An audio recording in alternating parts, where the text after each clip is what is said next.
Money doesn't make you happy, but it does really help when you're trying to take over a city through the most illegal ways possible, and you need to collect a lot of buildings, set up a lot of corporations, make them profitable, and even be able to defend them against other mobster families.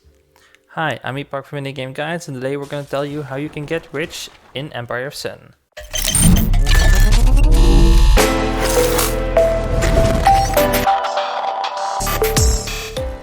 First of all, I do need to give credit when credit is due, because this entire system was actually discovered by the Spiffing Brit. He's another YouTuber who actually just, finds a lot of exploits and scams and stuff in very highly edited gameplay videos. I will leave a link to the video in the description down below if you want to check it out. But he kind of explains it really chaotically, and for that reason I want to make this video really short and sweet. So the entire setup is that we're going to be selling booze to and from these families. So in the diplomacy screen over here in the top right corner, you have all the factions that you can talk to. For example, we have over here, we have the Sidewing Mock, who is a small faction in my neighborhood. So we're going to go to the trades channel where you can actually interact with them, and we're going to be trading with these guys. Now, here you can select between the inventories of the two families. So for example, I have 7k cash and he has only 2.2k. Now, what we're going to be doing is we're going to be buying all his alcohol. So we're going to go to the alcohol tab, and over here you have all the alcohol he has. Well, you have poison, but all the others are the all kinds of alcohol that you have in game. So swill is the most cheap one, so that one goes around $2 per barrel, and the more down you go, the more valuable it gets. I don't know whiskey or premium top shelf crack by value, but swill averages around $2. So we're going to be buying that as much as we can. So 493, we're going to buy that, and I'm going to give him about, I'm going to try to give him a little bit less than $2 a piece because I'm a cheap ass. So we're going to need about, he wants 1,000, so let's go for 850. And trade rating plus 21, so he's even happy with that. So for less than $2, we're buying all his barrels. Okay, yes, agreed.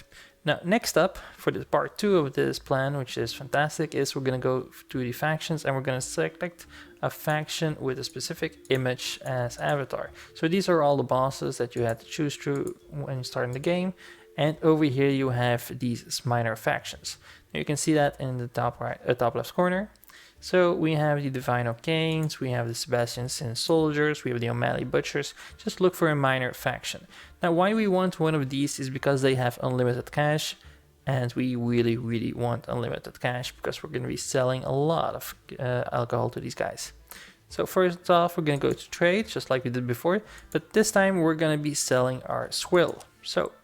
But here is the game mechanic that we're going to be abusing, kind of exploiting. It's not really an exploit since it's actually integrated game mechanics, so meant to be played, but it kind of feels like cheating. So what we're going to be doing is we're going to be selling our swill, but we're not going to say to them, well, this is swill. No, we're going to be actually telling them this is whiskey, the most expensive thing there is. So we're going to be selling $2 per barrel of swill for 861s, and we're going to tell them that's whiskey, and how much can we get for that? $43,000. So these guys are happy. They give us a trade rating of plus 75 for the 3,000, and that's amazing. So we're just going to be confirming the trade, and they agree to it. They even like us. And there we just have a little bit under $50,000. So $43,000 in less than, what was that, 2 minutes talking. So probably you can do it in less than a minute. And so what you really want to do is now you're going to be buying buildings, just set up a lot of breweries, and just be making a lot of swill, and just do that once again. The minor factions, they will buy every swill that you want and you can pretty much disguise it. Now if you do that with the bigger families, when they have the possibility of finding out that you're actually cheating in them, and they will not be happy, and then they will probably make a gang war against you. But if you do this with minor factions, well, honestly, they're easy to beat, so don't really worry too much about it. But yeah, that is pretty much it. Now guys, I hope you found this useful and entertaining, and if you did, please just give the video a thumbs up so other people can find it too, because it just makes a game a lot easier and a lot more enjoyable, in my opinion. Guys, I want to thank you for watching, and I'll see you in the next one. See ya!